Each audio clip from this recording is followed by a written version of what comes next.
Good evening, andito na naman tayo sa another vlog. Ito, Kymco 180cc. Kinabitan natin ang ating pangmalakasang Icontera 80 watts. Ayan guys, tapos guys may RM bracket na nga pala si Kymco na KRB RM bracket. Ayan, bagong gawa lang guys. So sa mga gustong mag-avail ng ganitong bracket, RM bracket, tapos lagyan ng Icontera, ayan, pasya lang kayo dito sa shop. So guys, ito demo video lang natin yung ginawa nating icon saka PIA Auto Style. Sige, busina muna. Ayun. Stock horn guys, stock horn para LTO legal, okay? Tapos loud horn, pero walang rapid.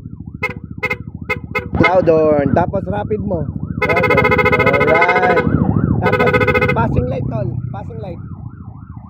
Ayun oh.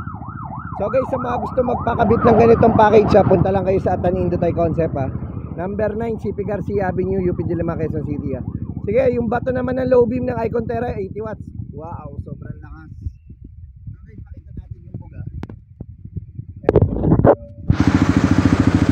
Ayan guys, malawak na malawak guys. Icontera yan. Icon high beam. Okay, low beam. Alright, off mini drive, off Icontera. Pass light. Alright, busina. Loud horn, rapid, passing light. Alright. So guys, wala tayong pinutol na wire pure plug and play lahat. Japan tape, Japan wire nito.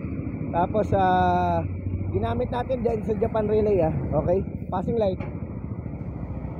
Alright. Busina malakas. Okay, rapid. Alright.